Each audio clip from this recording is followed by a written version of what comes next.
Welcome to Gamecock Pod Live. For the next 3 to 4 years, I'll be committed to the University of Gamecock. This is Rodgers again to the 25, 20, 15, 10. Rodgers scores! Jackie Bradley Jr. delivers for the Gamecocks. Lost it up, looking for Kelly. Touchdown! Can you believe it? And South Carolina is sending shockwaves through the SEC. Frederick! Lays it in at the buzzer! That's a win!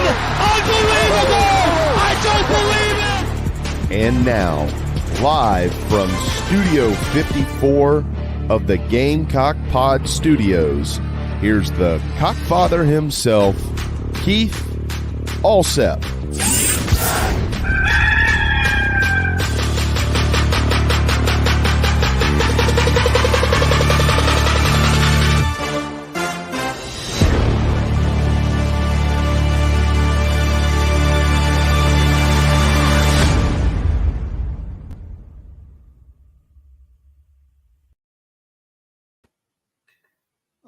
Everybody, welcome into Gamecock Pod Live for May 24th, where I just had to regain my composure. This home plate umpire is absolutely abysmal. South Carolina and LSU currently in the top of the seventh, LSU up 8-3. So let's tell you how they got there. First of all, this is episode number 1227. And our news notes and headlines sponsored by Nana's Porch. Also our chat box. Go ahead and get in the chat box with your questions for me. Nana's Porch is a full service catering company servicing the greater Charlotte, North Carolina area, whether it is a wedding, a banquet, a corporate event. Maybe it's a big backyard bash with Memorial Day weekend upon us, with 4th of July, with Little League season, church groups having outings, whatever it may be, Nana's Porch has got you covered. Maybe you just want to bring out a food truck or food trailer. Nana's Porch voted top 3 in the local newspaper poll as one of the top 3 food trailers in Charlotte. And as we know, their pimento cheese is numero uno. All right, so Gamecocks. Eli Jones gave up a 2-run homer in the bottom of the second to make it 2-0. We went to the top of the 5th inning. And then you had Ethan Petrie countering with a mammoth shot into the wind in left field for a solo shot to make it 2-1. Then Eli Jones just ran out of gas, and LSU hitters the second time through. They just figured him out. He gave up 2 hits to start the inning. He was relieved by Nick Proctor, the sidewinder, and he promptly walked. Well, he got the ground ball. Cruz hit a ground ball, but it was wide of shortstop and in between third. Bases loaded. He walked the next 2 guys on 8 pitches. And LSU added 4 runs.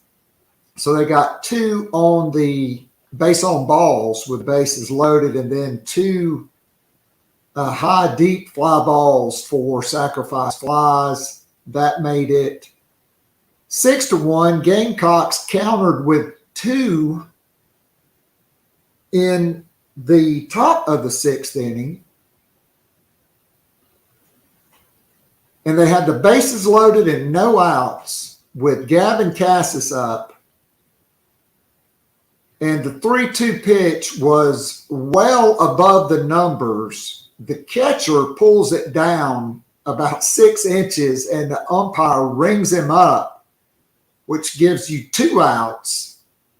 And then they got out of it with a pop fly. But if that is ball 4, it's 6-4 with the bases loaded and 1 out. And then you got a chance to get at least 1 more. And then in the top of 7, Gamecocks have first and second with 1 out. Braylon Wimmer is up 3-2 to him. I'm sorry, I think there was one that was way high that was called a strike. And then strike 3 was 2 balls below the knees. All right, you can't have a strike zone that is going to give the guy 2 balls above the numbers and 2 balls below the knees. I mean, this guy looks young, but he's also looked inept behind the plate. I mean, all credit to LSU, but I'm just saying, at critical points in the game, that strike 3 call on Cassis, that changed that inning, and the 2 strike calls on Braylon Wimmer were absolutely abysmal. So it's currently 8-3, bottom of 7. LSU has the leadoff man on. Carolina's probably going into the losers bracket,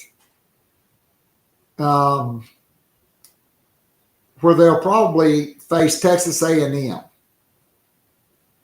All right, so let's go back to yesterday, which was better. Gamecock baseball, they looked great. You had timely hitting. You had great starting pitching from James Hicks, who was masterful. 6 2/3 innings of shutout baseball. Struck out 6, only walked 2. They brought him out in the 7th. He just didn't have it. And, Cade Austin came in and got out of a jam and pitched 2 1/3 shutout baseball. So South Carolina picked up their first win since 2018 in Hoover, and their first shutout win ever, 9-0. We'll get into that more with Mike Uva. My interview I had with him earlier this morning, we had to record that because of his schedule. But we talk in great detail on Gamecock baseball, what they've done. And so Gamecock baseball, that was their 20th Quad 1 win, their 17th SEC win. They're 39-17. They're probably getting ready to be 39-18, and they'll go to 17-14 in SEC games. But still, it's good for your RPI playing number 3 LSU. If they are able to beat probably Texas A&M tomorrow, that would be their 40th win. They're now in the double elimination portion of the tournament. And I think if the Gamecocks can get 1 more win in this tournament, they will host a regional, because that'll probably be 21 Quad 1 wins, 40 wins overall, and 18 SEC wins. And I just don't see them being denied. But great hitting yesterday. Talmadge Lee Croy, Evan Stone, Braylon Wimmer both had two hits. And the Gamecocks got timely RBIs from guys that are not like your main guys, like Evan Stone. And we got to talk about Will Tippett. Gamecocks had second and third with 2 outs. Gavin Cassis was up. They walked him. Or maybe no, it was Cole Messina. Cole Messina was up. They walked him to get to Will Tippett, and Tippett hit a shot to deep right center over the right fielder's head, cleared the bases, and really ended all doubt that the Gamecocks were going to win that game. So Gamecocks won yesterday 9-0. First win since 2018, first shutout ever. They've got this tied for the second most quad one wins in the country. Their RPI is number 5. One more win until 40 wins, which they can get what it looks like in the losers bracket against Texas A&M, and then that gives you another opportunity to get a win. So that is Gamecock baseball, and again, we will dive deep into Gamecock baseball as my ear itches here.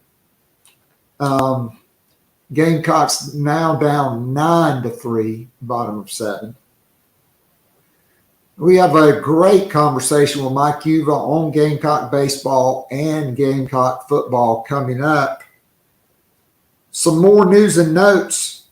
Women's golf, they dropped they advanced to match play, and they dropped a decision to Southern Cal in match play yesterday. But that was the 8th top 15 finish for South Carolina in the last 12 appearances in the NCAA championships, which were in Scottsdale, Arizona. All right, to football recruiting. The summer of Shane is right around the corner. This is the last weekend until the summer of Shane begins. Longtime patrons will remember that I coined that phrase, the summer of Shane, because of all the positive energy, the culture building, the summer workouts, the camps, the recruiting weekends. And so the summer of Shane is coming, and the Gamecocks have 25 official visitors lined up. Okay, but yesterday, Gamecocks decided to part ways with offensive line commitment, big Mike Williams, 6'6", 325 from Charles Herbert Flowers High School. Lonnie Teasley's visited the high school twice during the evaluation period. There were a number of factors that led into this, but South Carolina parting ways with Mike Williams. Gamecocks now have 9 commitments, 8 4-star commitments, 1 3-star commitment. Gamecock, Shane Beamer recently said at the Welcome Home tour in Florence that, you know, they've had some of these midweek official visits for guys trying to fit all their visits in. They're scrapping that. They're doing away with it. Normally, they've had 2 official visit weekends. This year, they are going to 3 official visit weekends. Every weekend in the month of June, except June 30th, which really starts the week of 4th of July, and Father's Day weekend. So those will kick off on June the 2nd. We're going to go through the list. The Gamecocks have 8 official visitors coming in on June 2nd, 5 on June the 9th, and 12 official visits on June 23rd. And there will be more visits that will be added. Okay, we've added guys since we went through the list on Monday. There have been more guys added to the list since then. So here we go with some commentary on these guys. On June the 2nd, 4-star cornerback J. Lewis Solomon, 6'1", 185, out of Ellaville, Georgia, Schley County, which is in southwest Georgia, which is kind of close to Tallahassee. Florida State and South Carolina are the top 2 here. Going into the visits, I would probably give Florida State a slight edge, but I never count out my man, Torian Gray. 4-star wide receiver Parker Livingstone, 6'3", 185 from Lucas, Texas, which is up in the Metroplex in Dallas-Fort Worth. He will visit. I still think the Longhorns will be tough to beat here, as will the Sooners. Oklahoma has a huge alumni base in Dallas-Fort Worth, and they heavily recruit North Texas, and they recruited that area extremely well because it's probably a little bit closer to Norman from North Texas and up in the Panhandle than it is to Austin. So Solomon is a recent add to the list, and so is 4-star running back Braylon Russell, 6'2", 230 from Bentonville, Arkansas. This is one of the top guys in the state of Arkansas, and before you get upset about Montario Hardesty, who has really been an abject failure as a recruiter,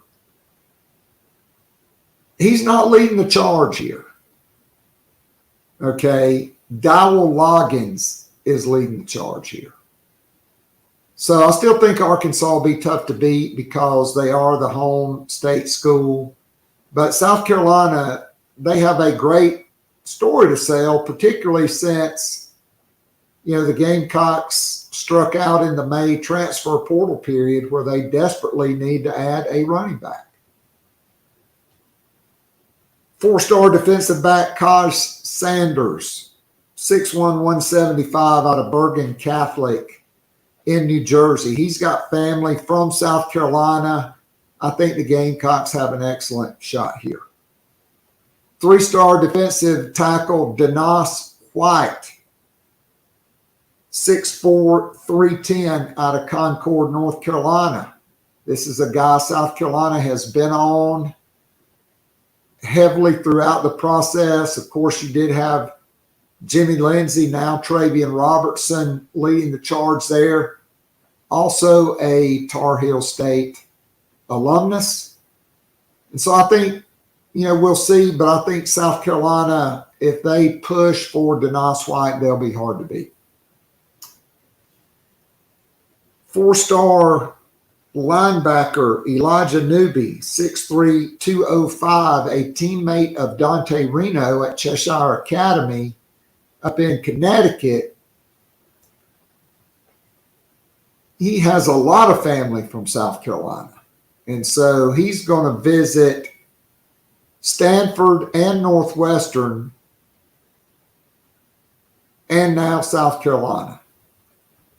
So he is obviously a high academic kid, but he's also a very skilled linebacker. And I think the Gamecocks have a really good story to sell at linebacker here. All right, 3-star linebacker Stephen Solis will also visit that weekend. 6'2", 215 out of Powell, Tennessee.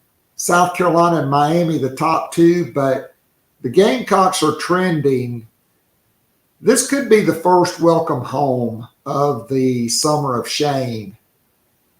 I'm just going to go ahead and put my neck out and walk out on that limb and say Stephen Solis is the first welcome home of the summer for the class of 2024 in the summer of shame 3.0.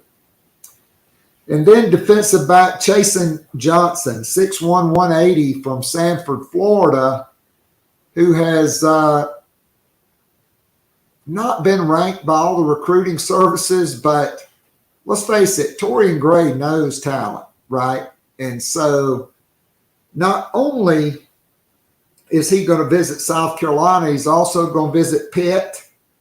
He's going to go to camp at Texas A&M. And then he's going to visit West Virginia to wrap up the month of June. I think the Gamecocks have a good shot here with Chasen Johnson. He's a corner. South Carolina already has 2 defensive back commitments in this class in Braden Lee who's a 4-star corner from Charles Herbert Flowers in the DMV, and safety Kelvin Hunter. But I think the Gamecocks, by the end of June, they have a good shot here. All right, June the 9th, I would expect more guys to be added here. Maybe some defensive linemen, maybe an offensive lineman. So we'll see. Currently, though, 5 guys scheduled to visit. And as you patrons of the pod know, we love 5 guys here at Gamecock Pod Live.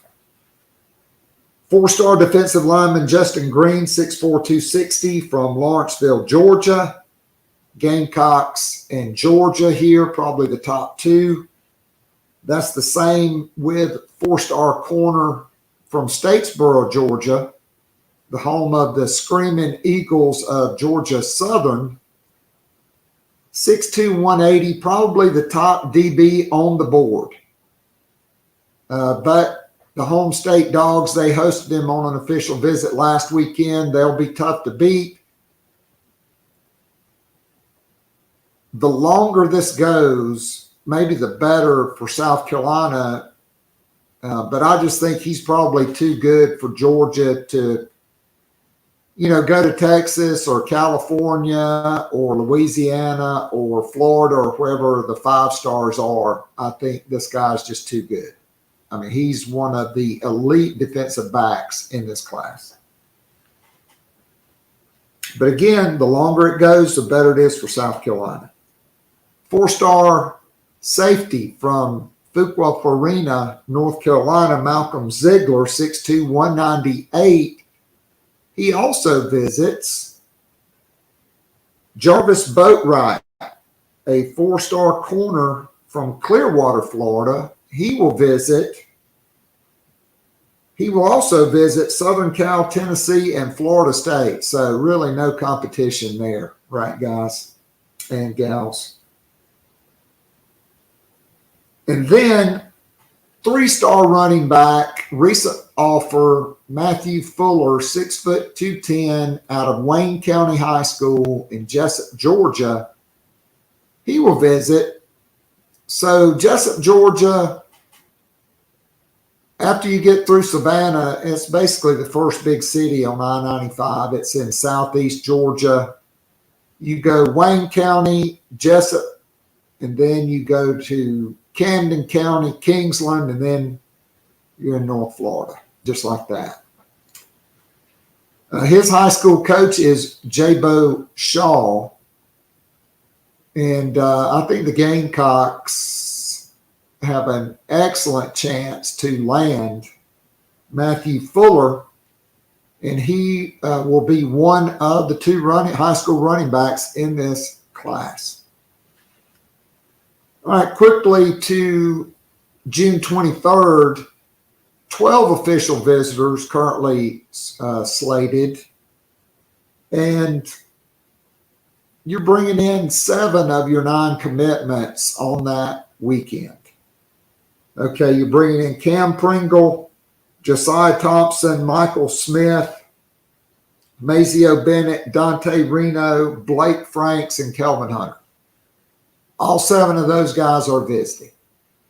All right, also visiting 5-star defensive end Dylan Stewart, who the Gamecocks, they're really in this one. I mean, you've got the elite of the elites recruiting this guy, just like Nicholas Arbor. South Carolina's got a really good story there, and they've got a really good plan of action from what I can gather. All right, Jordan Thomas, probably your top defensive tackle on the board, 6'5", 296. He grew up in Eastover, South Carolina. I think his grandparents still live in the Columbia area. He's out of Don Bosco Prep in New Jersey now. Gamecocks, heavy competition for him. But the Gamecocks are definitely in this one. All right. Well, I should have added Wendell Gregory is committed. So that's 8 of your commitments. Daniel Hill will also be in. Well, Hunter's committed 1, 2, 3, 4, 5, 6, 7. So maybe that's 8 of your 9 commitments are coming in. Michael Smith, Wendell Gregory, 4-star linebacker. Jonathan Paylor is coming in, a guy that South Carolina is considered the favorites for. 5'9", 170, very impressive, very quick, very fast. Think Ace Sanders with the quick twitch, but more home run speed than Ace. Ace was quicker than he was fast. You couldn't tackle him in a phone booth. But Jonathan Paylor, he can also run away from you, okay? A tweak to his recruiting, he will no longer visit Clemson, but you got to watch out for this. He will begin the week, or the month of June, rather, with an official visit to North Carolina, Mac Brown. So let's pay close attention to that. But he will end the month of June at South Carolina. Gamecocks have been stronger longer, and so we'll see what happens there. Daniel Hill, 6'1", 220 out of Meridian, Mississippi. Alabama's recruiting this guy as a linebacker. Auburn's recruiting him. Tennessee will host him on an official visit. South Carolina will get him in on June 23rd. This guy won the state track championships in Mississippi in the 110-meter high hurdles and the 300-meter intermediate hurdles. He is a tremendous athlete, and so he is the other uncommitted guy that will be in on the visit. We're going to the bottom of the 8th now in Hoover. LSU leads South Carolina 10-3. And I'll be back with Mike Uva right after this commercial message. If you enjoy listening and watching the free Wednesday show, now live streaming on YouTube, and would love more Gamecock Pod daily, join our growing Gamecock family by becoming a monthly or annual subscriber. You'll be able to listen to the show every day of the week and listen to guests like J.C. Sherbert, Hale McGranahan, and John Whittle from thebigspur.com, Colin Taylor and Mike Uva from Gamecock Central, Emily Adams from the Greenville News, Ben Portnoy, Michael Lanana, and Jeremiah Holloway from GoGamecocks.com, Michael W. Bratton, the host of That SEC podcast, and many, many more. As a VIP subscriber, you can join or listen to the weekly live Zoom call with up to 100 of your favorite Gamecocks and friends. After the show is an unrecorded overtime segment where the real scoop gets dropped and discussed. It's like going down to your local pub or sports bar and having a conversation with your Gamecock friends about last week's football game, men's and women's basketball games, and Gamecock baseball. And of course, there's always recruiting to discuss. In addition to the weekly Zoom call, VIP subscribers get the most popular podcast, The Morning After, which is released every Sunday morning during football season, and more VIP perks are in the works. Follow Keith on Twitter at KAllset, or follow the show on Twitter at GamecockPod. Go to the top of the homepage and follow the link. If all else fails, go to patreon.com/GamecockPodDaily. Join now and get up to 3 months free off an annual VIP subscription. You will love it, guaranteed. Now, back to Gamecock Pod Live.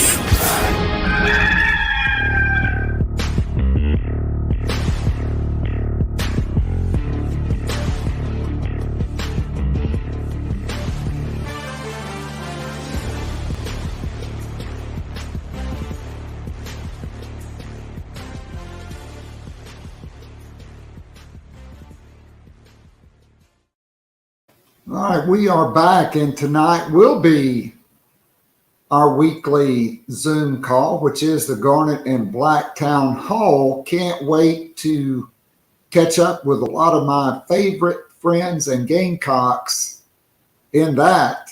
And so we'll be back after this interview. As I said, due to Mike's schedule, we had to record earlier this morning. And so there are a couple of references to that.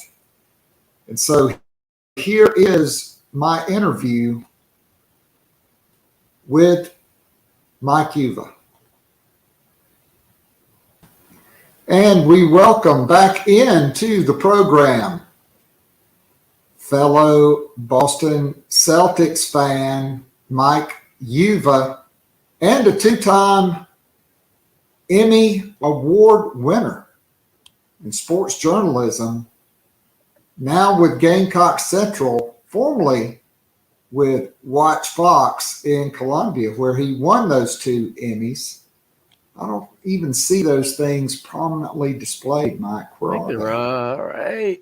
Yeah. Oh, bam! I missed it. If it had been a snake, it would have bit you right in the Back ear. of my room's a mess right now because I actually have a cousin that goes to USC, ironically, and my back of my room right now is a dumping ground. She's a freshman, so she left half her stuff before she went back up to Mass, and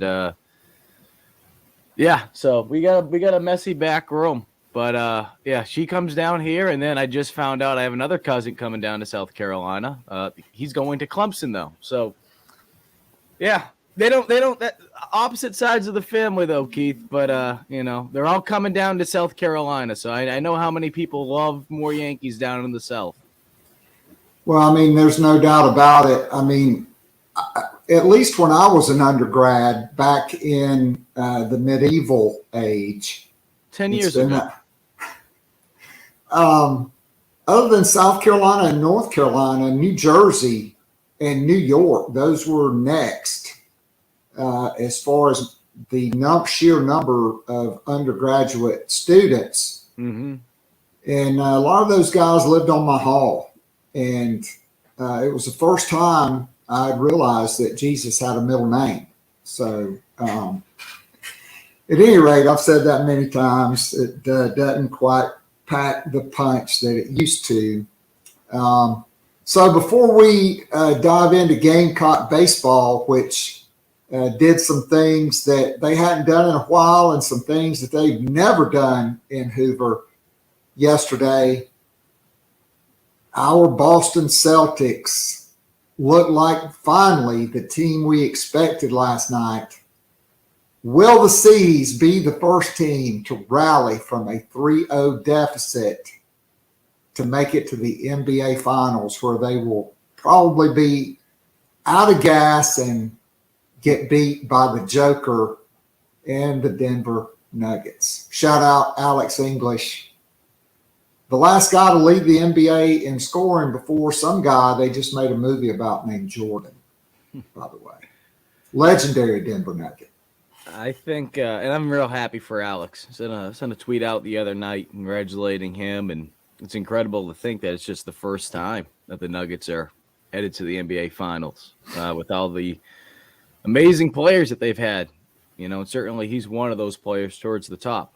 But look, I don't know if I'm ready to go as far as to say that the Celtics will come back. I did find it very ironic, though, and this is how much of a loser I am.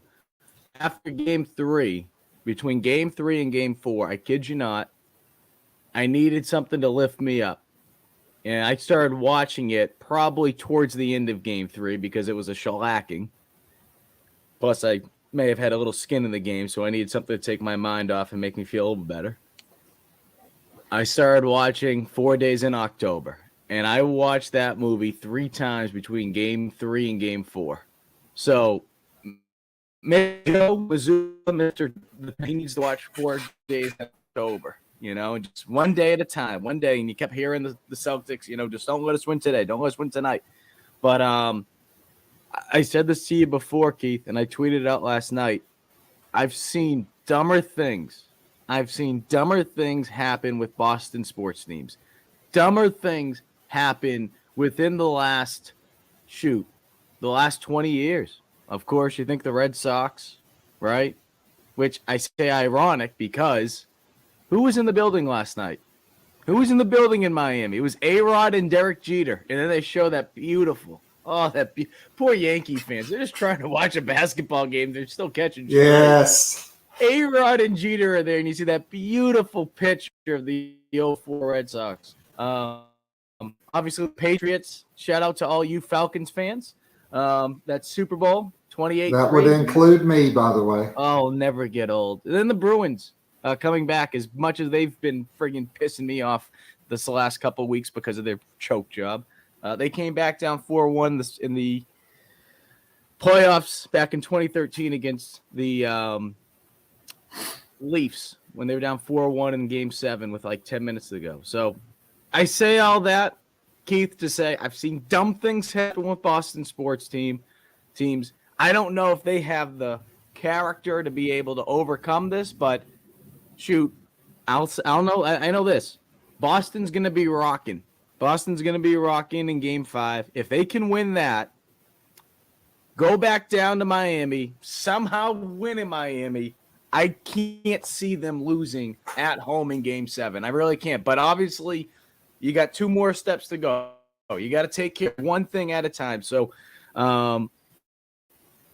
yeah, it's like being in a relationship, and I don't want to, desensitize, abuse or anything like that. So I'll try. We will stay away from that. But it's like someone that just does you wrong. Someone that does you wrong, but you keep going back because they just give you a little bit of hope. So, yeah, they just piss you off or whatever, and you're like, you know what, I'm going to get out of this relationship. But then they give you some flowers or whatever, and you're like, oh God, what a great guy, or great girl.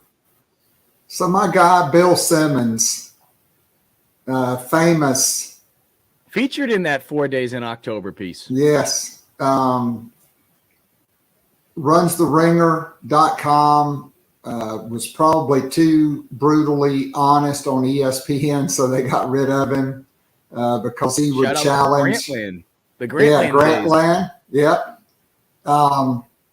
He tweeted last night the Michael Corleone in The Godfather 3.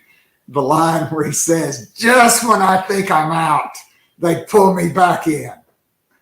The great Al Pacino, of course. And that is it. I mean, to me, that is it. And so I still remember those 4 days in October. And I think, I just don't know if Joe Mazzulla can do it. We talked about it, off air. But honestly, he was put in a bad situation because he was not ready for this job. He was not a quote unquote what you would call a full-time or top-level assistant. Not ever. He sat not even on the bench. Like a lot of people in Boston now are calling him second row Joe. I call him second row clueless Joe because he's just, at least he did call a couple of good timeouts last night to stop runs. And then Marcus Smart would immediately sit down in the coach's seat and talk to the players. Coach Smart, he's just like Bill Russell. That's what they're going to be saying about Marcus Smart years from now. But honestly, I think Marcus Smart is the heartbeat of the Celtics, and I think, and Al Horford has done it before as well. I think obviously there's a reason he got that job, but he's not ready. The Celtics roster is built for championships now, and so it's a conundrum on what they're going to do. But I think if they exit in this round, which nobody's ever rallied from down 3-0, I think you have to make a change. You have to get an experienced coach that's prepared to win an NBA championship, because with both Tatum and Brown making all NBA teams, now they have the Supermax carrot to dangle for both of those guys, and nobody's turning that down. Nobody's turning that down because it's just, I think, at least $50 million more over the life of the contract than anybody else can pay. So we'll see. Can I give you a quick stat, Keith? Because people that might not even be Celtics or basketball fans, I think they always like it, like a nice stat. So this is from Mark Bertrand. He's a radio personality up in Boston, does a great job at 98.5 The Sports Hub. He put this out yesterday. So the Celtics are the 151st NBA team to trail 0-3 in a playoff series.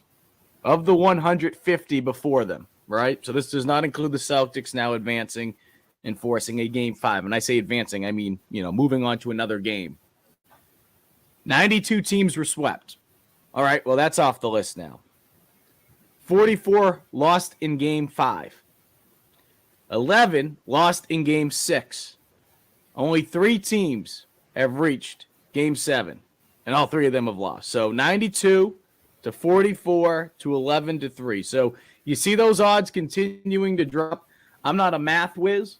I think that's like, I don't know, like just 2% of the teams have reached. So if you're a gambler or whatever the case may be, or, a math whiz or a non-math whiz, I certainly wasn't. That was why my academic group in college was C's get degrees.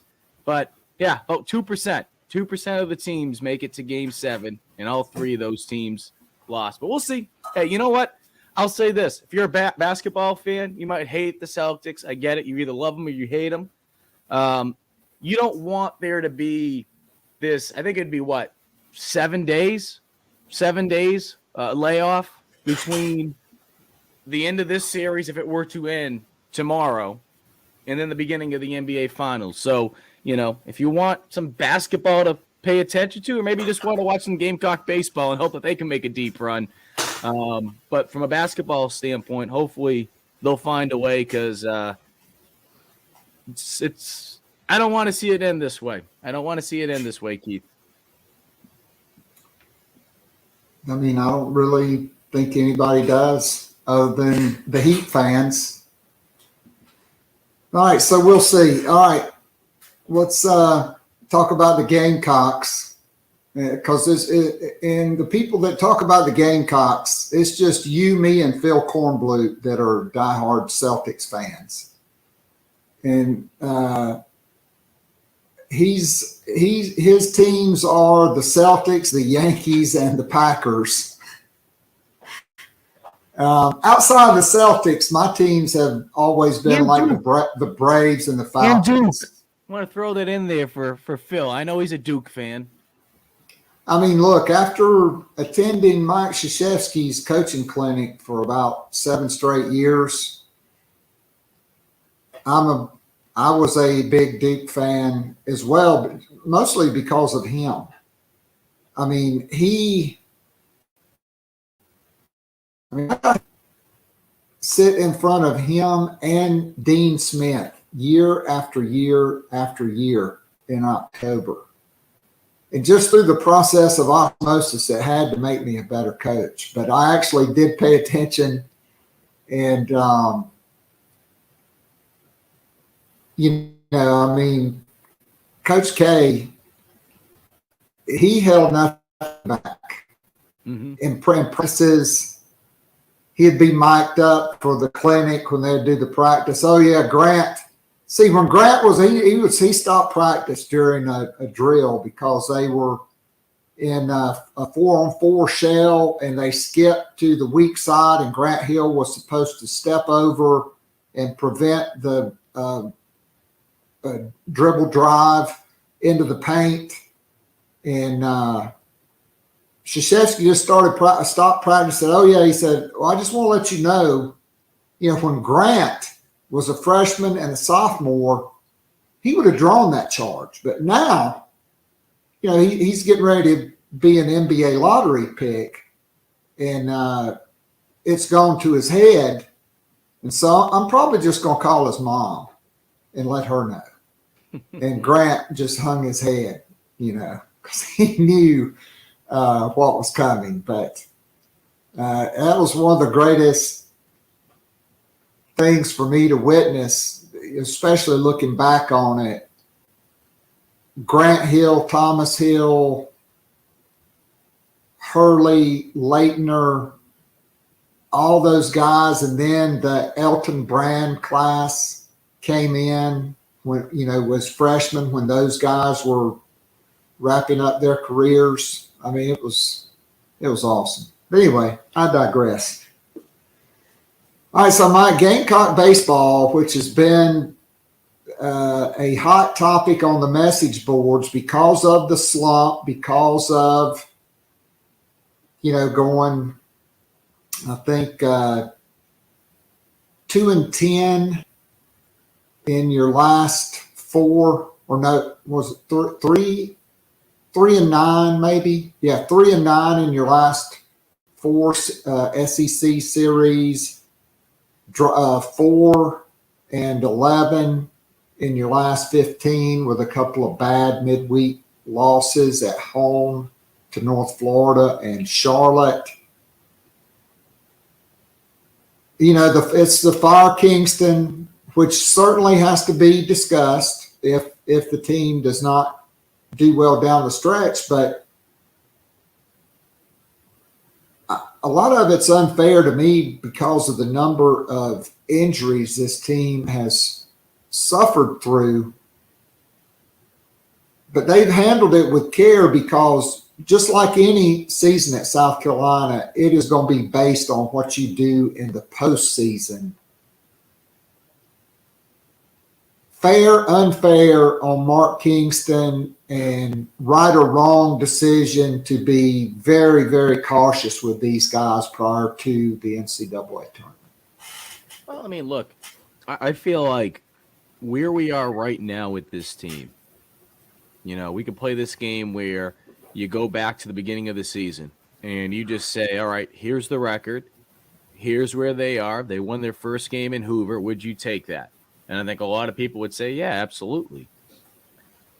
I think regardless of how things ended this season, in the regular season, that is, injuries, no injuries, whatever the case may be, finishing 4-5-1 in SEC play series, I think none of that really matters in terms of what the goal was going to be from a standard standpoint, which was at least reaching supers in order for Kingston to be retained. I think heading into the season, that was the notion. I still believe that is the notion heading into postseason. And of course, there's obviously one game under their belt in the SEC tournament, and they'll be playing shortly this morning as we tape this. So I say that, Keith, because I think big picture, if they were to do some damage in the SEC tournament to a point where they're able to win it, right? They're able to win the SEC tournament. Does that mean the bar goes down a little bit as to how far they need to make it in the NCAA tournament? I still think it has to be supers. So obviously having success in the SEC tournament, which before yesterday, they hadn't won a game in Hoover since 2018. If they're able to somehow host, that will certainly help their chances to be able to get to a super regional. But I think with this team, it's truly about doing what you can to put yourself in the best position so you can get to a super regional. Because I truly believe at this point, for Mark Kingston, that's what it's going to take. That's what it's going to take in order for him to be back next season. I mean, I totally agree. That's why I think it is Kingston and staff are doing the right thing by holding these guys. I mean, you're getting, guys back now. Braylon Wimmer, 2 hits yesterday. He's DHing to allow more therapy, more rest on that hamstring. right?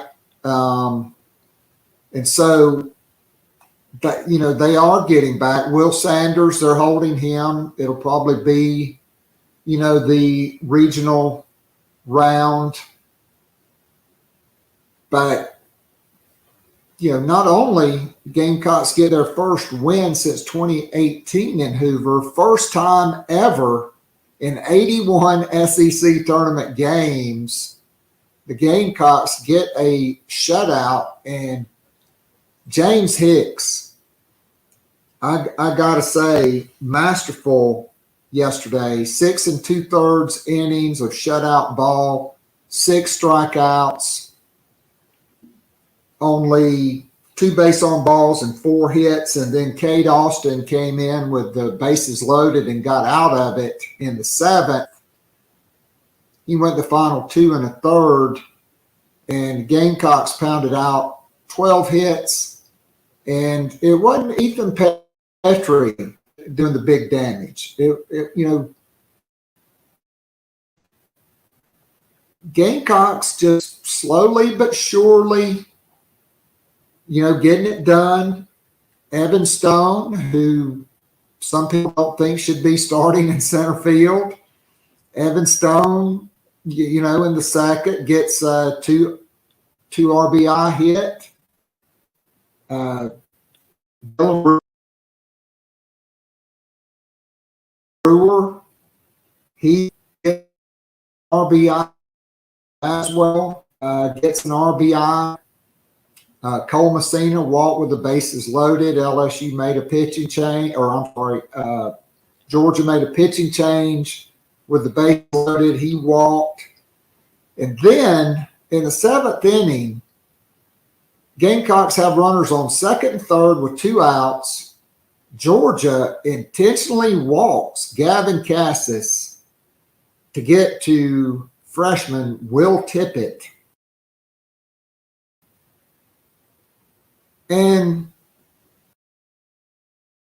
usually I think guys, there's a lot of instances where that does pay off, but sometimes guys just get really pissed off. We're like, oh, well, you're walking this guy because you think I'm an easy out. Well, all Will Tippett did was triple to deep right center and cleared the freaking bases. And so courtesy of Colin Taylor, in his last 14 games, I got it here somewhere. Here it is. Will Tippett is hitting 37 at bats in his last 14 games, almost 300 average, 297, 7 runs, 6 walks, 4 extra base hits, which were 3 home runs, and that triple.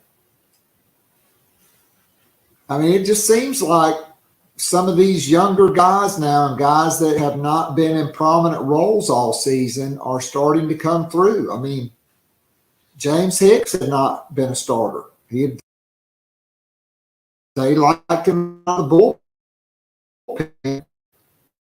He don't starter. No question about it. And look, I think you mentioned the fact that these guys are starting to get healthier than where they have been in quite some time. Are they going to be at 100%? And I'm not even saying about, the nicks, the bruises, the bang up, right? I mean, at this point of the season, everyone's going through something. But as far as this team being as healthy as they have been in a while, the timing could not be coming, or it could not have been coming at a better time for them. So I think, look, you do everything you can, certainly, to be able to make a deep run here. And I say that because I think the SEC tournament, for the most part, is a freaking joke. I think when you're looking at other sports, right, basketball, just because of the way baseball is, it really does a disservice, I feel like. Now, I'm sure if we went down the list of teams that have either made it to the SEC tournament championship or have won the whole thing, I'm sure there's outliers that have had success in the NCAA tournament. But, I mean, you even go back to some of those South Carolina teams, right? 2010, 2011. They didn't win the SEC tournament, right? And they had plenty of success. I feel like you're doing yourself a disservice sometimes when you do go deep because you're not going to have the fresh arms going into the NCAA tournament because it's a quick turnaround. Now, I say all that to say this. South Carolina is in a position where they are fighting. They are fighting for a regional. And I know D1Baseball.com, they're not the committee.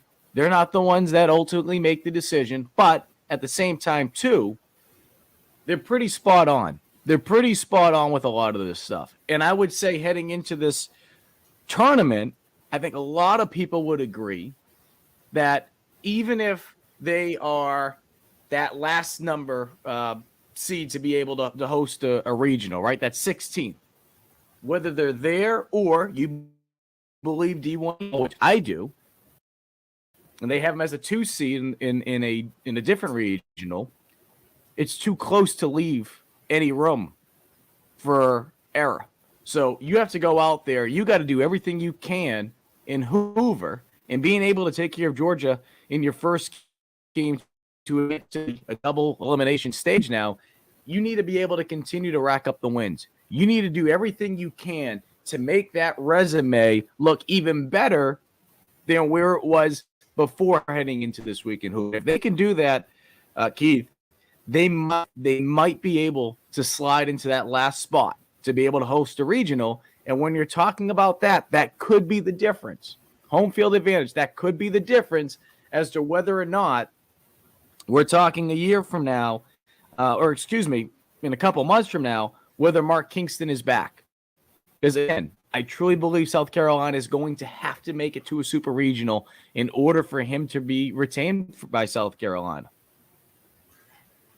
I agree. So you're not getting Paul Skeens today, Gamecocks. You're getting Thatcher Hurd, 4-2 with a 6.59 ERA. That's their starter. They're in the home whites, Gamecocks, black jerseys, gray pants, black caps. So you got a chance today. All right. Here are some metrics, though. Right now, South Carolina is tied for second with a number of quad one wins with 20. Okay, their RPI is 5th nationally. And now they have 17 SEC wins, 39 overall wins. The part of the bracket South Carolina is paired with is Arkansas. Well, and it was Tennessee, but Texas A&M upset Tennessee yesterday, 3-0.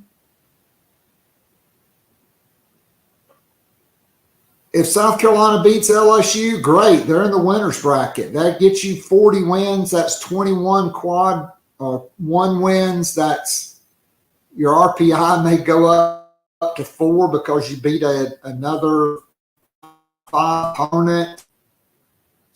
But even if you don't get it today and you get Texas A&M in the loser's bracket with Jack Mahoney maybe on the mound, and who knows whether the early games you have played is good. I think it's good to play the early game instead of 12 hours waiting to get your game in like some teams were doing yesterday. That would get you to the magical number of wins, but Mike, 18, that would be 18 SEC wins, 2 in the tournament. I think that boosts the Gamecocks back up, not just to 16, but maybe into the 10, 11, 12, 13 range to where maybe you're getting a 6-11 or a 7 a 5-12 rather, which would give you a realistic chance, even if you had to go on the road in the supers. And then we've certainly seen host teams lose in their own regionals. And And so I like where the Gamecocks are right now. It was absolutely pivotal to get that win yesterday. It gets you into the double elimination round. So even if you lose, you get another game. You get the opportunity to get that second win in the SEC tournament, which would get you to 40 wins, 18 SEC wins, and probably that'd be 22 quad one wins, which I think with the resume South Carolina built in the early part of the season, I mean, what if South Carolina had opened the season with Auburn at home, dropped 2 out of 3, gone on the road and played Kentucky and got swept, and then gone on the road to Arkansas and dropped 2 out of 3, and then came home and swept Georgia and Missouri, and then went to Vanderbilt and rocked their number one starter, even though you dropped 2 out of 3 because of kicking the ball around. And then you split with LSU, and then you swept Florida. I mean, the perception of South Carolina is completely different. You know as well as I do, it's not how you start, it's how you finish, because that's what's on everybody's mind. But this has not just been a team that's totally went in the tank. There have been legitimate injuries, and, you know, Will Sanders being out, Noah Hall, your number 2 starter, out for the year after 2 SEC series. I mean, South Carolina has been dealing with legitimate issues, but they're still grinding. And I think getting 2 wins in this tournament and impressing people with starting pitching, with timely hitting, I think that will be on the committee's mind. Yeah, and look, it's not the exact same because it's a different sport, and we're talking college versus pros, but, you know, bringing it back to what we were talking about to start off the show, you know, kind of like the Miami Heat, you get hot at the right time, right? You get hot at the right time. That's what they've been able to do. They were able to sneak in with the new expanded playoff format, and they have been red hot. And with the Gamecocks here, you're trying to find a way to be able to sneak into that last spot yourself, right? To be able to host a regional. And if you can get hot at the right time, I think what we've seen from this team throughout the course of the season, they are capable of hitting the ball well. They are capable of pitching well. And when they are on, like they were at the beginning of the year, they can do some dangerous things. Again, we haven't seen it all come together consistently in quite some time, but they've proven that they're capable of doing that. And I know the competition, it got better as the year went on. There's no question about that. But I think we would all agree that if USC is able to find a way to host a regional, those matchups could be a little bit more favorable for the Gamecocks compared to playing the grind that is the SEC. So, again, that's a lot of what ifs. That's a lot of variables that we can't control right now, that they can't control. But all you can really do right now is go out there, try to go as deep as you can in Hoover, and then just pray that some of these other teams that potentially are on that bubble, right, that are on that bubble, that they stumble. And if they stumble, perhaps you will find yourself in a regional. And, boy, if that is the case, Keith, if that is the case, what a freaking roller coaster it would be to get there. You know, I mean, a month ago it looked like it was an automatic lock.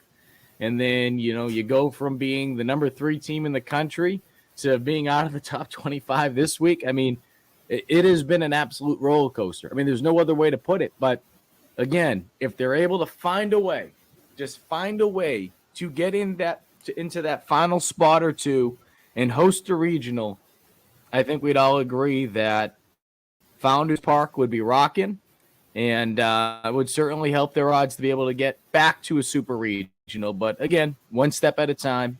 Just try to be as healthy as you can right now to be able to make some damage in postseason play after this week. No doubt. So I need to correct myself. I think I said McGillis. McGillis, he re-aggravated that arm injury on a on a check swing or a swing. I meant Talmadge LeCroy. He's back at third. Braswell's been playing short. Tippett at second. Cassis at first. You're going to have a little conundrum when Braylon Wimmer comes back. I mean, I think Braswell's just been too good. Maybe you alternate games with Wimmer and LeCroy as your designated hitter. Because certainly Braswell can go back to third. I don't think they're going to move Tippett out of the lineup. He's just been hitting too well. The defense has been too good. But that's a good problem to have. And then you got your left-handed designated hitter, Carson Hornig, as well, that you can put in there.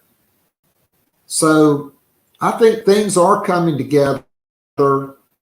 Jack Mahoney has had his best 2 starts of the season back-to-back weekends in SEC play at Arkansas, 7 innings of shutout ball, 6 or 7 innings of only 1 earned run against Tennessee in that doubleheader, the first game of the doubleheader last Saturday.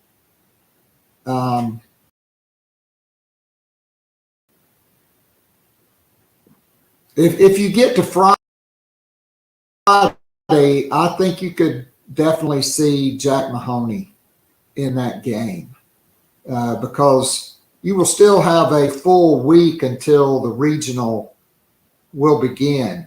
Eli Jones, of course, going today for the Gamecocks. So, Will Sanders. I mean, imagine thinking the game. If I told you the Gamecocks are 17-13 and 39-17, and you hadn't really gotten anything outside of the Florida start, and maybe one more. Will Sanders and Noah Hall has been out since 2 weeks into the SEC season, not to mention all the other losses. You'd probably think South Carolina would be fortunate to be sitting at 17-13 and 39-17 overall. Agreed. So, hey, look, it's a baby step, but to be able to win on Tuesday, it at least shows that they have some fight still left in them, right? You're looking for this team to just find a way to get some type of momentum this week. And again, obviously being able to host a regional, that would be massive. Is it the end of the world if they don't? No. But I think being able to get momentum more than anything this week would be a step in the right direction, because after what had took place to end the regular season, and fans getting upset, rightfully so, it would be real easy for this team to have gone to Hoover and lose on Tuesday. Would have been real easy. And I don't care that they were playing a Georgia team that they should have beat. There's a bunch of teams that they should have beat towards the end of the season. So for them to be able to get that win yesterday, massive. Again, see what you can do. We're taping this as the game is underway. Their first game, or their second game of the tournament in Hoover. Just do what you can. And continue to pray that you can get as healthy as you can too. So you can see a guy like you mentioned, a Mahoney back out there. But we'll see, Keith.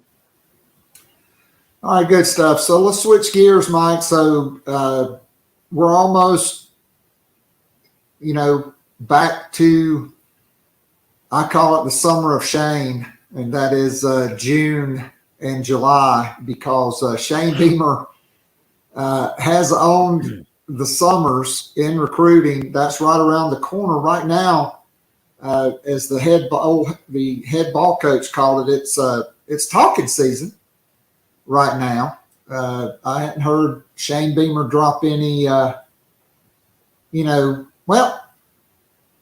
can't spell Citrus without UT. So I know the Citrus Bowl's happy Peyton Manning's coming back for his senior year, or, Free Shoes University for FSU. But it has been the welcome home tour. Shane Beamer has been going around recently in Florence, obviously talking about the native son, Lenora Sellers, who has turned a lot of heads. And so it is talking season. Lenora Sellers, are you buying the hype?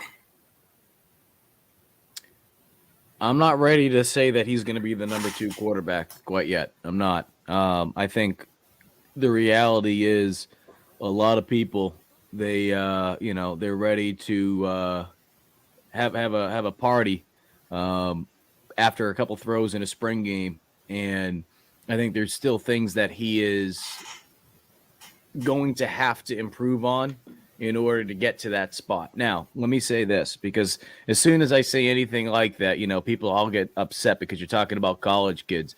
But I mean, that's one of the biggest issues I'd say with Gamecock fans. They don't want to be objective.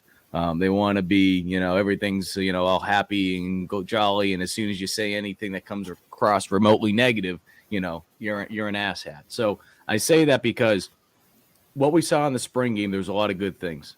The kid can throw the football. All right. There's been this stereotype on some quarterbacks that can just run. No. This kid can throw it, and he's going to be very, very special.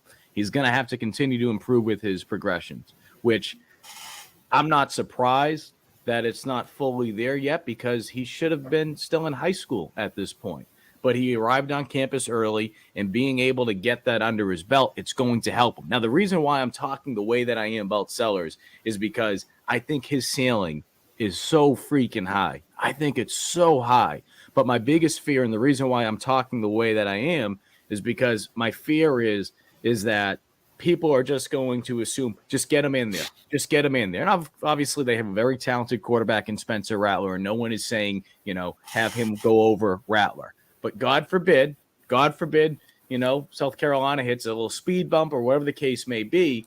I've seen it over the last couple of years where this fan base just wants to get that quarterback in there as quickly as possible.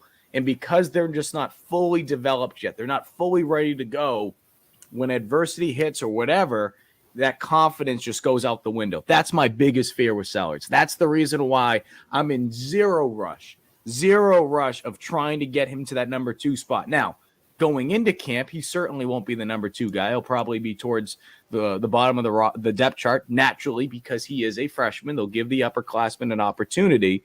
But because of his skill set, can I see South Carolina using him in some type of packages? Certainly. And if you are, then it makes sense to put him in that number 2 spot. I still think Luke Doty will be that guy. I still think Doty will eventually carry that number 2 spot for the majority of the season, if not the entire season, if Sellers can't find that package that we're talking about right now. But I think he's going to get better and better because he has all the intangibles. He can throw and he's just, again, he's smart.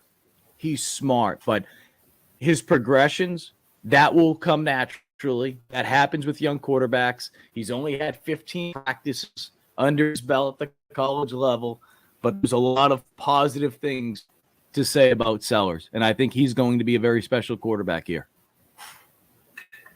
Yeah, I mean, no doubt. He's just a different species of guy because he's 6'3", 232, and ran 4.41 laser timed in the spring. He can definitely do damage with his legs. But he is a pass-first guy. And here's the thing is you really don't want Lenora Sellers to be the number 2 guy because he is a true freshman. The great thing is Spencer Rattler and Luke Doty, those are his best friends because those are the guys that are keeping him from having to play as a true freshman and not necessarily being in, you always want to put young players in the best position to succeed. And so don't want to see him in the fourth quarter if South Carolina's up 31-10 against North Carolina? Absolutely. Do I want to see him against Furman and Jacksonville State and probably Vanderbilt at home if that's out of hand late in the game? Absolutely. But do I want to see him in the second quarter in Athens against Georgia or in Knoxville against Tennessee because of an injury? Absolutely not. And so to me, that's the beauty of it. Yes, you do have this, let's face it, the backup quarterback is always the most popular guy with the fans. But hey, probably not this year because you do have that guy named Spencer Rattler who really turned it on at the end of the year and I think has a chance to play himself into being a first or second round pick in the NFL draft because you've got Juice Wells, Trey Knox, Joshua Simon. And Mike, I know you've probably seen the picture, but is it time to stop calling Xavier Legette XL and call him double XL because that dude looks bigger, like he's bigger than Mo Kaba right now. I mean, he is absolutely ripped. I'll tell you what. You've seen, obviously, that photo that you're talking about with Xavier. I said it going into the spring game because I had a chance to head on over to Bourbon on Main Street, Gamecock Bourbon Society, put on an event with Cox by 90 and Go Trust. And DeCarrion Joyner was one of the players that swung on by. Joyner does not look like a wide receiver anymore. His body, he is, and it's tough to see sometimes maybe in the stands or if you're watching on TV. This guy's put on some size. And I bring that up because one thing that I think just gets taken for granted, the job that Luke Day has done since arriving at USC has just been absolutely incredible. Incredible. Knock on wood that everyone stays healthy, right? Those soft tissues, all that kind of stuff. But he's done a really good job of keeping guys healthy and on the field the best that you can, right? Injuries are a part of the game. But he's really been able to get these guys even bigger. I mean, how many times have we said over the last, 6 years or so, 7 years, that South Carolina in certain positions just didn't look like an SEC team. They just didn't have the size at certain positions. That's not the case right now.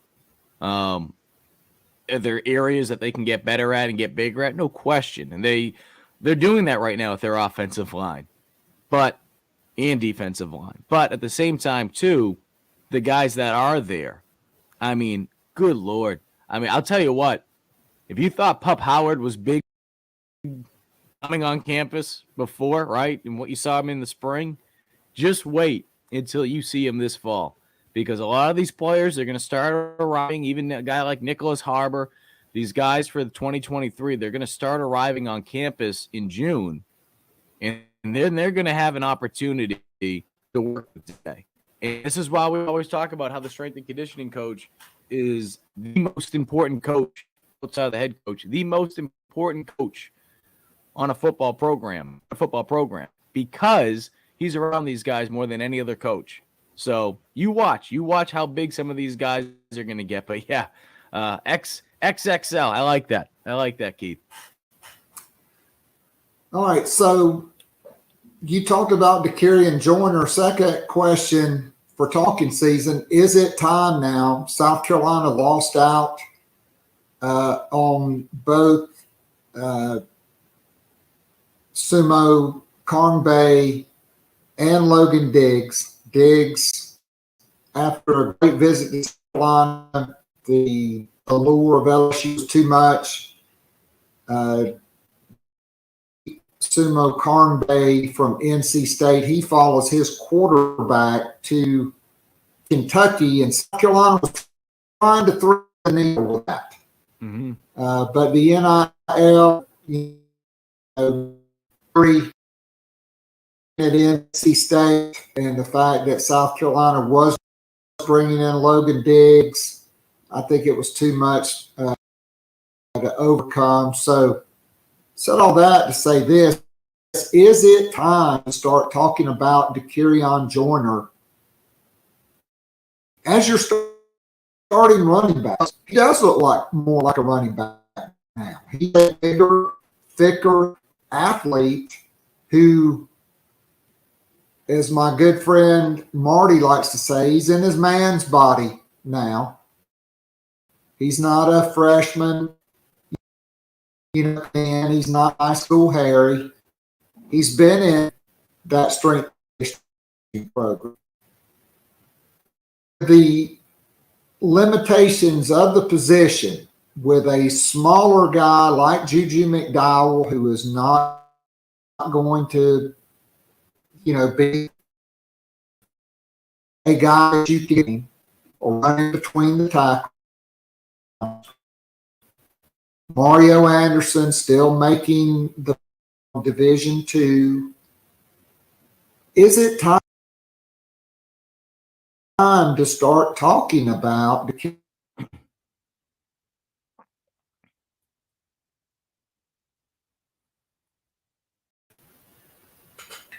All right, guys, we kind of lost the feed there. We get it back, so I just want you to kind of bear with me here.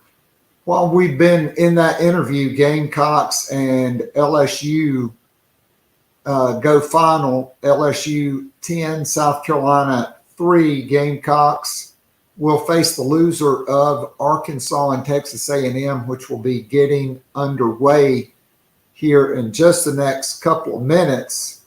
And the big thing you have to watch for is Cole Messina. He left this game in the second inning after taking a foul ball, and he came back out for the third.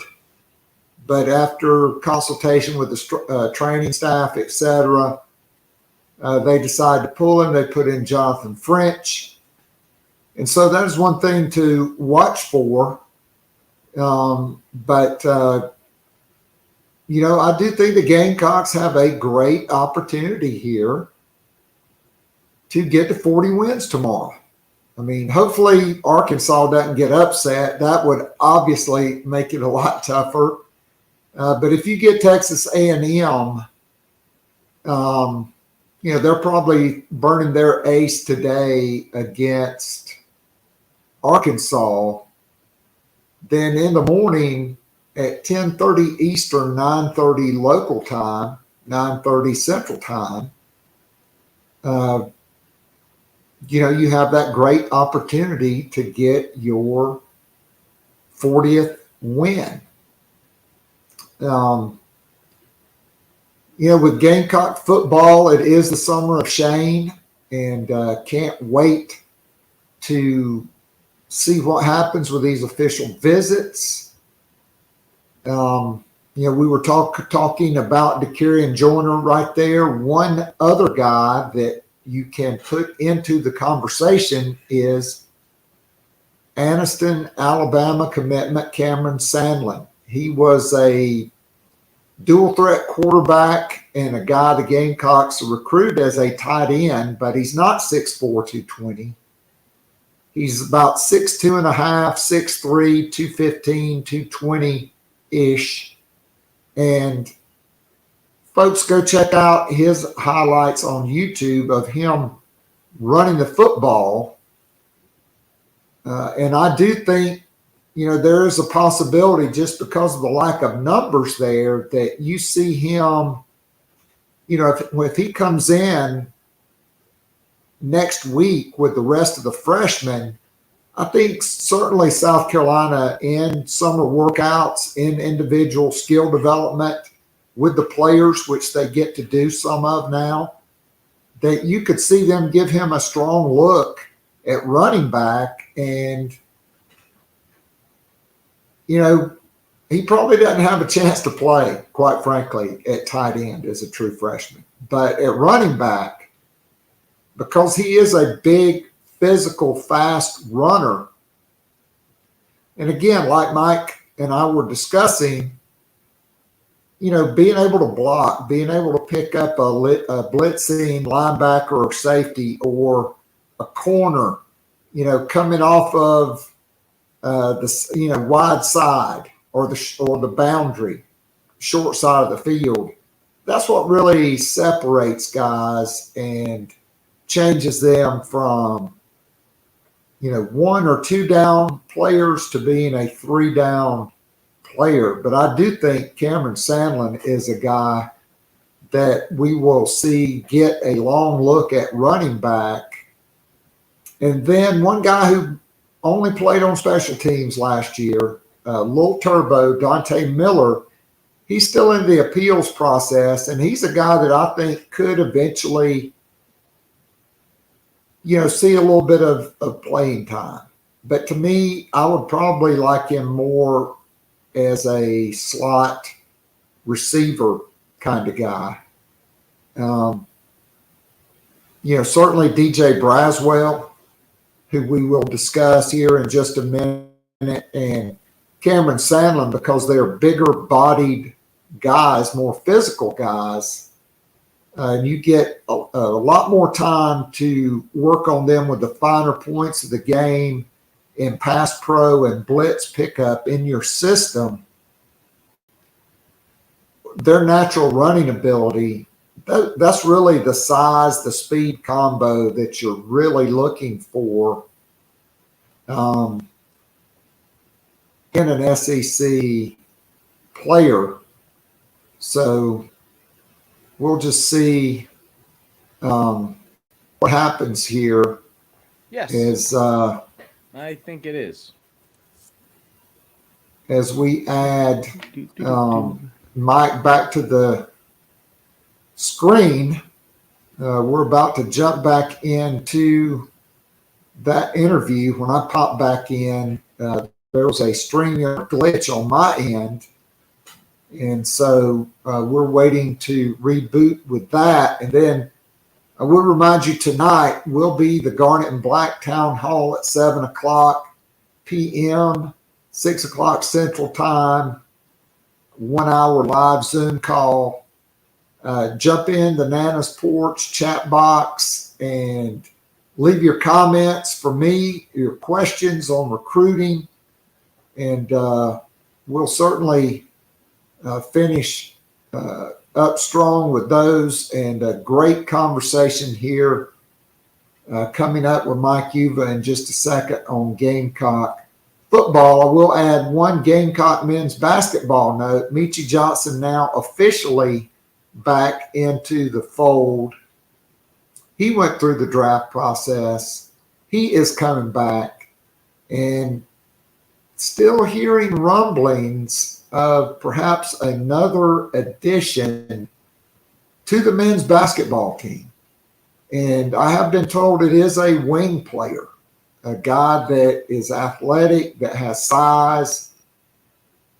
And so I don't know if it's Julian Phillips. I would probably say not. But at the same time, I just don't know if we can really rule it out. So Gamecock baseball falls 10-3. Texas A&M and Arkansas now underway. And looks like I'm still trying to get back into the feed here with Mike Uva. I know it's going to happen momentarily. But big recruiting weekend start next weekend. We went over that to start the show. If you missed it, 8 official visitors on June 2nd, including a couple of very intriguing guys like Braylon Russell, the 4-star running back from Arkansas, and Elijah Newby, the 4-star linebacker from Cheshire Academy, with being a teammate of Dante Reno. Of course, he was the first I think Carson Hobbs was the first commitment for that class. He decommitted and went to Notre Dame, though. No shocker there. But Dante Reno, he has been a recruiter front and center for the Gamecocks.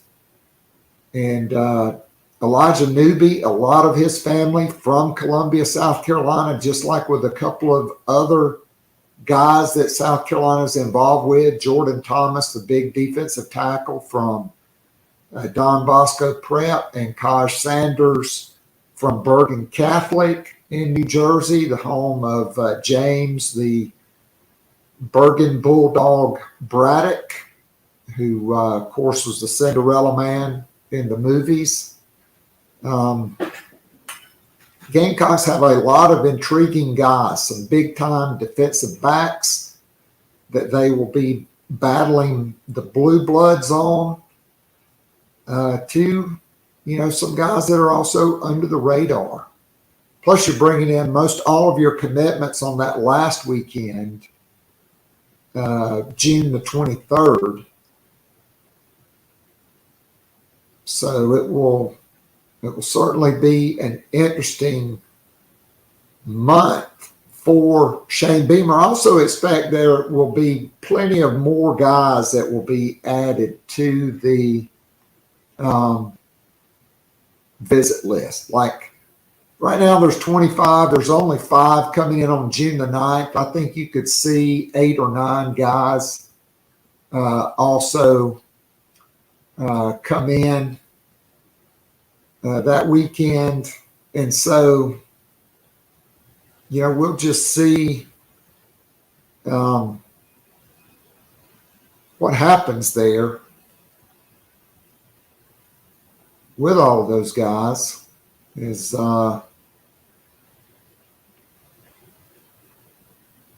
we wait on me to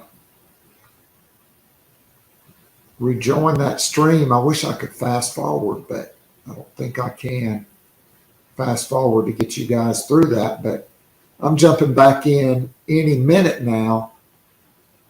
Arkansas and Texas A&M scoreless. A&M is actually still the top of the first.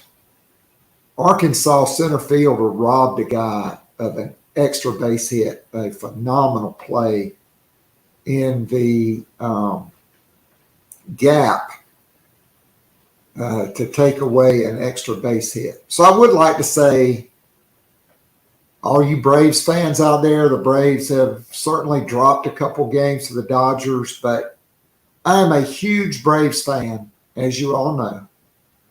And I will be taking Addison to see her first Braves game. We're going to be on vacation kind of that last weekend in June. And the Braves, the last weekend in June, they will play the Minnesota Twins on the 26th, 27th, and 28th. Normally they're off on Monday. That Wednesday will be a businessman special, but we are going to the Tuesday night game at Truist Park. It'll be my first game in Truist Park. Of course, growing up as a kid, I saw a ton of games from the time I was 4 years old. My dad, who loved baseball, he took me to see the Braves, and I just loved it. And saw the Big Red Machine, really saw a bunch of others out there. I don't know why I won't pop in. Maybe I'm just going to leave it on because maybe it's pausing. I know I was not away for that long, but you can still see me in the side box there.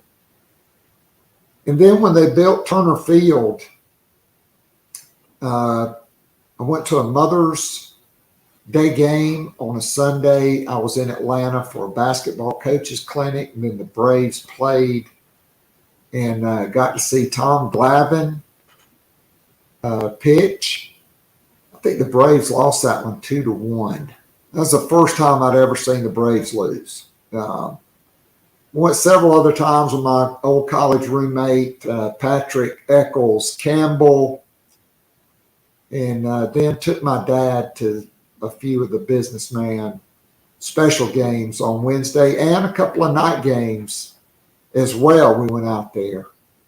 And so a lot of fond memories there. I've driven by Truist Park a few times. One time on my way up to Birmingham, I just drove by there to see what it was like, and they actually opened in the spring. All right. Well, I thought I was popping back in the spring. All right, here we go. Right now, we're back. I don't know what happened. There was a StreamYard glitch. And so to ask the question, is it time to start talking about Dakereon Joyner as your starting running back? Absolutely. And I know that there's going to be some fans out there that aren't going to be thrilled about that. Not that they don't like DK, because I think DK might be one of the most beloved Gamecocks that has come through this program in quite some time. But I think, again, two things. One, with where the game is at right now, you don't need a running back. And that's not to say DK won't have games like this if he is number one running back. But you don't need running backs to be running the ball 25 plus times in a game. Okay. This isn't the George Roger era. This isn't the Herschel Walker era. You know, there's always going to be running backs that will be outliers that will do that in college football. But if you go across the board, the game is not like that. I mean, shoot, talking about even Logan Diggs. I mean, here's a guy that had plenty of action last year at Notre Dame, right? We were talking so much about possibly him coming to South Carolina, and he split the workload at ND. You don't need to have a guy that's getting a bunch of carries. So that's number one. Number two, because of his ability, as Montario Hardesty pointed out, his ability on punt as a blocker, there's a lot of crossover, and they use a lot of the same terminology too, which is going to allow DK to be able to pick up the position even quicker. That he has the ability to make an impact as a blocker at running back, which when you look at the guys that they have there, right, in that room, I would say Mario Anderson. Juju has got better with his blocking, according to, you know, people that are close with the program. But Mario, coming from a Division II school, he needs to get more reps out there before, in my opinion, that you can trust him in those situations. So I bring that part of it up because, you know, we're talking with Marcus Lattimore in the past. He said the easiest way to stay in the field is to prove that you can block at that back position. And who are you going to have the most confidence with, right? Dontavius Braswell, he's a freshman that's coming in here. That's not to say he can't earn that trust, but he's a freshman.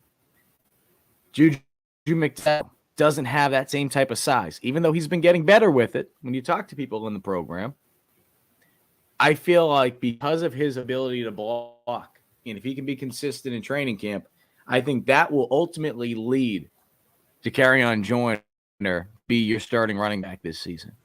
And I think his ability to pick up the position as quickly as he has this spring, and what he showed in the spring game and what he did in the scrimmages that were closed off to the public, there's a lot of positives. A lot of positives with DK. And again, is this the best situation that you could be in? Certainly not.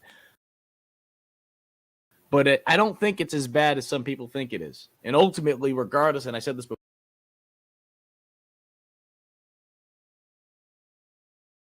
before, whether Diggs was your running back, whether DK is your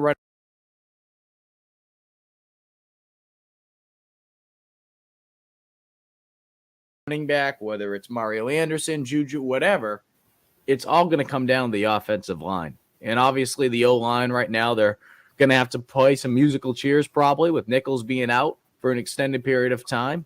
But if South Carolina can figure that out, I think that will be something that will take care of itself, the running back room.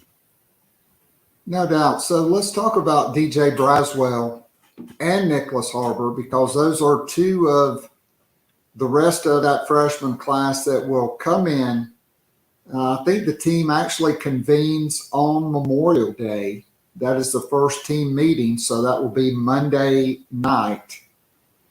Summer workouts will begin. Shane Beamer has said now the NCAA has loosened it up for coaches to be able to work with their players more on football things, just like basketball did several years ago. Allowed to be up to, I believe, 6 or 7 players in a workout at one time, to where you could do individual skill development and, you know, 1-on-1, 2-on-2, 3-on-3 offense, defensive concepts. Now football coaches can do more with their freshmen, and as it will be important for them in the strength program, Nicholas Harbor.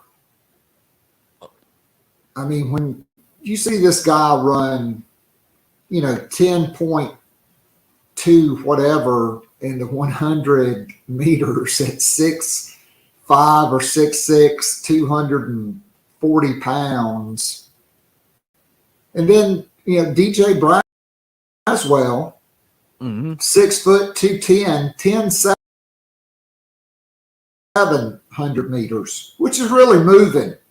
I mean, it's not world class speed, but a guy over 200 pounds that runs 10.7 or less, that's kind of elite speed for that position.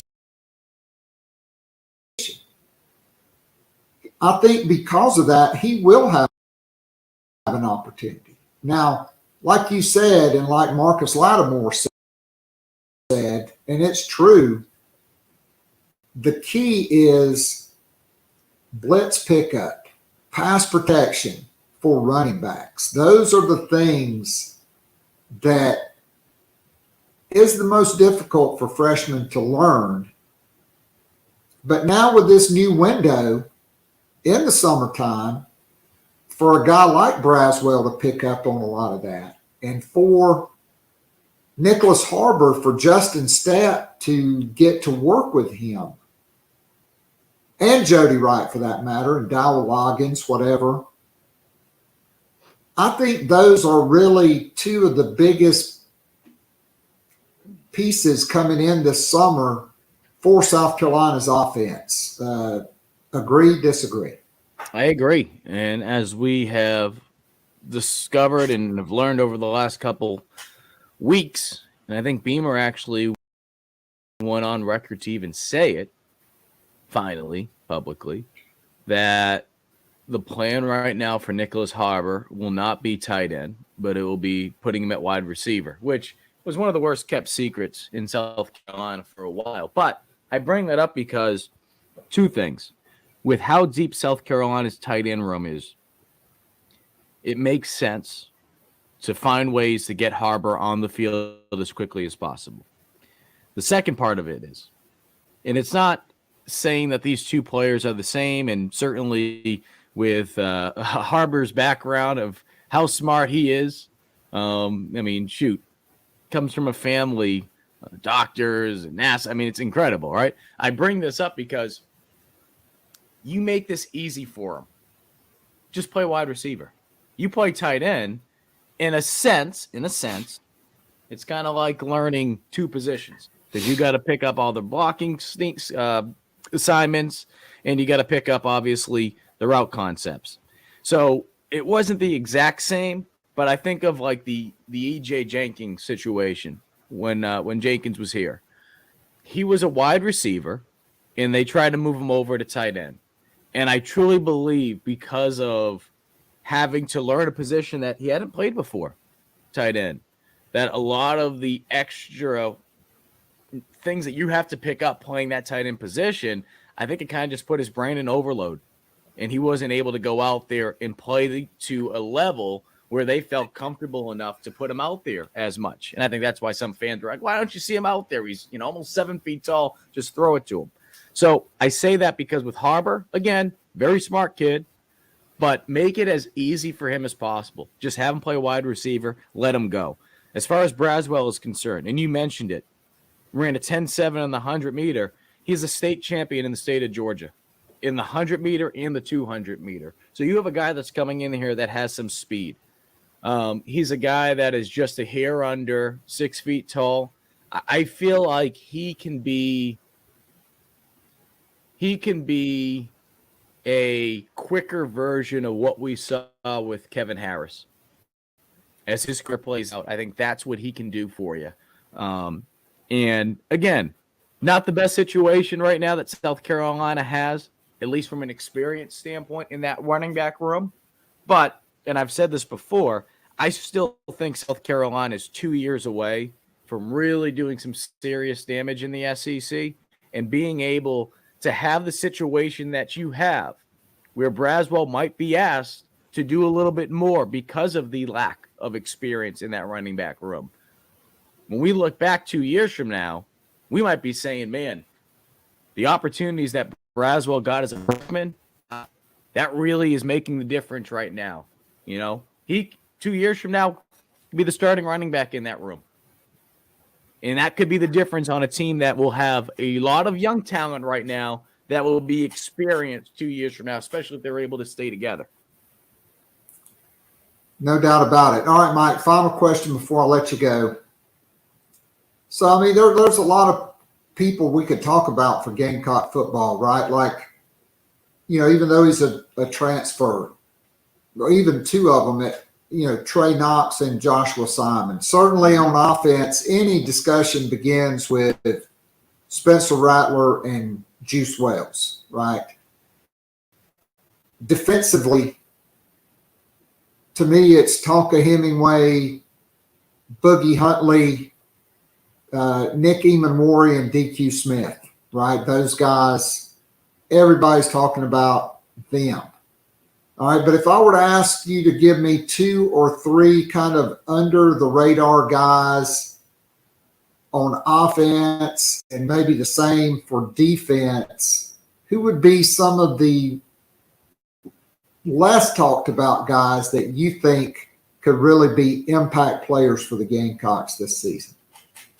Well, starting with the defensive side, right? There's going to be guys, of course, that we're going to talk about like Marcellus Style and O'Donnell Fortune. I think those two guys in particular are going to have some great years. And, people are excited to see Pup Howard. I really think from a defensive standpoint, one player that really just, I think, is flying under the radar because he is a freshman, but because of the lack of depth and the unknowns when you're talking about a Terrell Dawkins and Jordan Strawn as far as what they will look like coming back from injury, I think a player that could really make an impact this year is Umi Ozulu. I think he is a guy that demonstrated a lot of good things in the spring. Is he a guy that's going to go out there and set all these records as a freshman? No. But I think if called upon, if needed, he's going to go out there, and I think he's really going to show like, man, this kid does not look like a freshman. He's long in length with his arms, big guy, quick, everything that we've heard from Sterling Lucas on just how he's been able to develop. I think that should excite you. I think Stone Blanton, obviously a guy that's returning, that saw more time defensively as the season went on last year, did great things on special teams. I think that is a guy who's going to have a big season for South Carolina. And when we're looking at, again, we're talking about 2 years from now, he's going to be a big, big part of why South Carolina will have success. But this season as a sophomore, he's going to have an opportunity to see a lot of playing time, and I think he's really going to rise to the occasion. And then again, you mentioned Pup Howard. I think Pup is going to be in a situation to make some plays happen. I don't think he's necessarily going to fly under the radar because I think a lot of people are expecting him to do big things. So I'll use that final one on DQ Smith.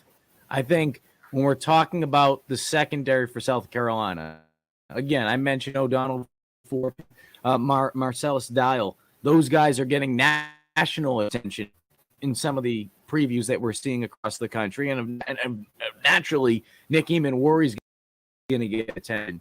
But I think DQ Smith is really flying under the radar.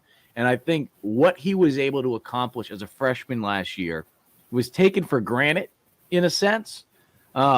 His knowledge, his ability to pick up information quickly, it stems back to him being a quarterback at Spring Valley. He's able to recognize route concepts in a way that few defensive backs can, especially young defensive backs, because he was a quarterback. So, look, I know there's a lot of people that are excited to see Nick Eamon heading into his sophomore year, and I think Nick will have a great year.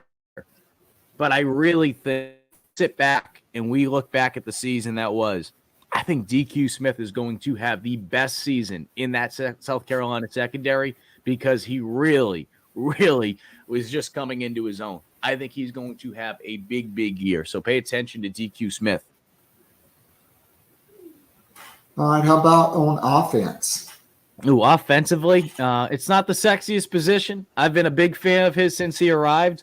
And I think especially with knowing that Jalen Nichols will be out for an extended period of time, I've been calling him kind of like a utility player in baseball, and that's Nick Gargiulo. I think Gargiulo is a guy that, again, it's not the sexy choice. It's not your wide receiver or this or that, but he is a guy that you could plug in anywhere on the offensive line, center, guard, tackle. And I get it. He's coming from Yale, but at the same time, too, you talk to people who, and I've had my coach who coaches at Holy Cross now, he had a game plan against this guy. He said this guy had no business being there at Yale. You know, he is a Power 5 player. And I think he is someone, when you're talking about value, if they have to move him out to tackle, it's one of those things that just get overlooked. It's like, all right, just plug someone on the offensive line. If South Carolina is able to have success quickly on the offensive line, Gargiulo is going to be a big part of that. A big part of that. As far as other players to keep an eye on offensively, I think Marion Brown is going to have a big year. I think Brown is a guy that, look, Juice Wells, he's going to be getting a lot of the attention, but I think he's not going to surprise teams this year. And if they're going to double team him, right, or maybe use a high safety over the top, going to open up these other wide receivers, some of these other tight ends as well. And I think Brown is going to be one of those guys that's going to have opportunities to see the ball come his way. And if it's not Brown, Eddie Lewis was someone that grabbed my attention in the spring. I think he's a guy that can make an impact, obviously, on special teams. He did some great things at Memphis from a special teams standpoint because of the speed. And we've seen the arm for Spencer. How many times early in the season last year was Spencer and his wide receivers, they were just off by a hair, right?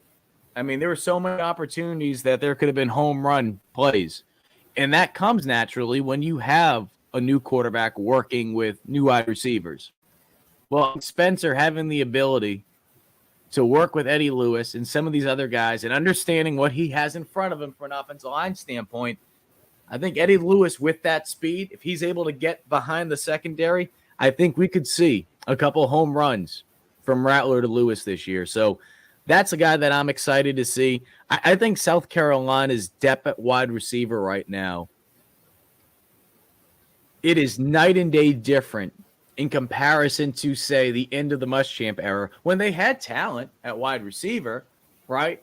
But it was just Shi Smith, and that was it in terms of just the development at the time. They didn't have – basketball analogy, Keith, right? Like a little kid, like a 10-year-old.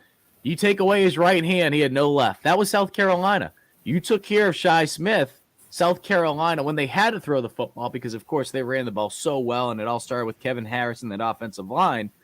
But you took Shi Smith away when you needed to go through the air.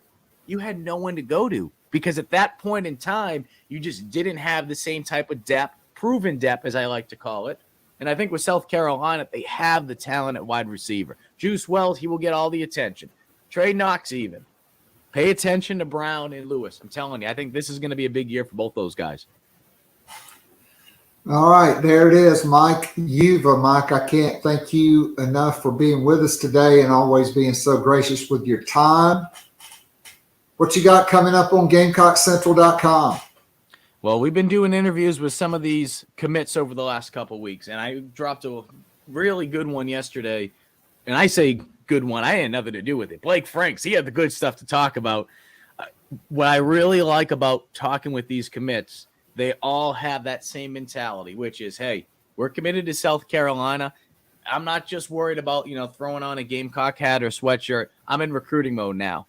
And he talked about how he's coming out of his comfort zone a little bit to be able to help USC through that. And really special kid. So that went up yesterday.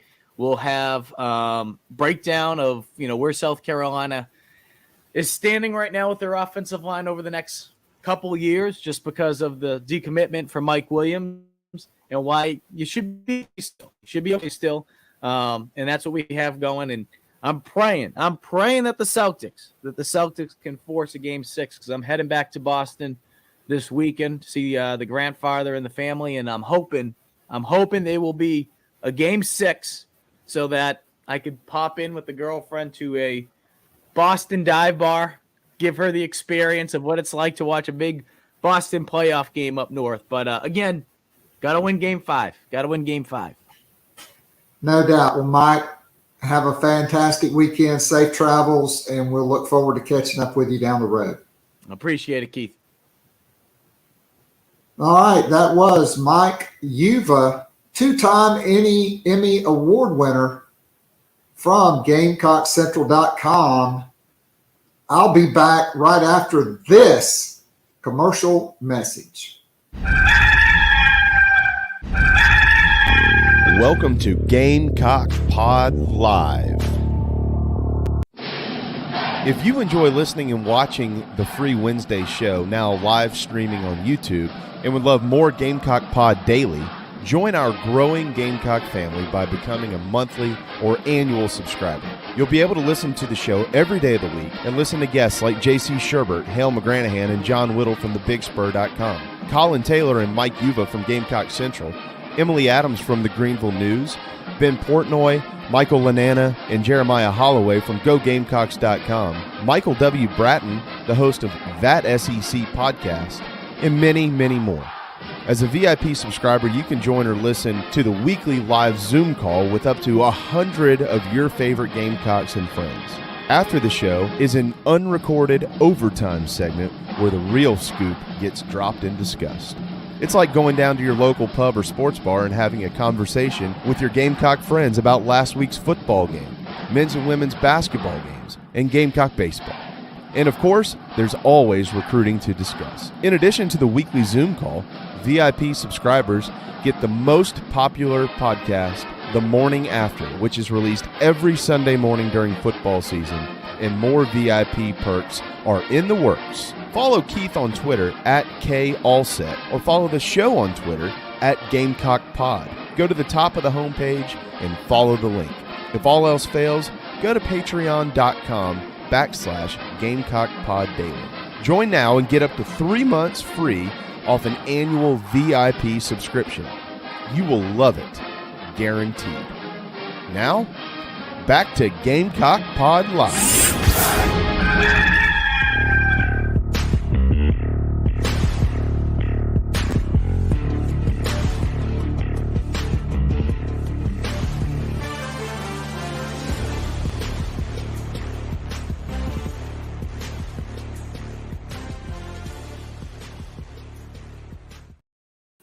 All right, and we are back on Gamecock Pod Live. Great stuff with Mike Uva. So a few notes, and then we will wrap it up for the day. Gamecock catcher Cole Messina likely out tomorrow. He's in concussion protocol. So you'd probably get Jonathan French, unless You put Talmadge LeCroy behind the plate and inserted Braylon Wimmer at shortstop and moved Michael Braswell to third base. That would be interesting. But the most likely scenario is Frenchie behind the dish for the Gamecocks. Texas A&M and Arkansas scoreless, just wrapped up the second inning there. So 3 guys to mention for potential June visits. They recently released their top 5 and are strong candidates to visit South Carolina. 2 4-star defensive ends out of the DMV, D.D. Holmes, 6'6", 240. He is a candidate to visit. He's out of Gonzaga High School in D.C. And then Darian Mayo, 6'7", 240, out of Good Counsel High School in Only, Maryland. He is also a candidate to visit South Carolina. And then if the Gamecocks were to add a second tight end in this class, it's only going to be an elite guy. They're not just going to take a guy, like a mid 3-star guy to fill out a spot. They feel really good about the freshmen they have in the program. Joshua Simon may have, he's got 2 years if he wants some. Then you also have the transfer portal as well. But if it is a second guy, it's a dude. South Carolina did offer or has offered Dante Reno's tight end at Cheshire Academy, who's currently committed to Penn State. He could visit. And then Walter Matthews, 6'7", 245 out of Hiram, Georgia. He is a strong candidate to visit. Southern Cal and Florida are the top 2 for him, but the Gamecocks could get him on campus for that 3rd official visit in the month of June. All right, so that is going to be a wrap for today's show. Join us for the Garnet and Black Town Hall tonight. You'll love it. I guarantee it. So until then, or until tomorrow, for patrons, if you only listen on Wednesdays, that's okay too. We love you just as much. I'll be back next Wednesday with Gamecock Pod Live. So until then, Keith Alsep saying God bless and go Gamecocks. I am out of here.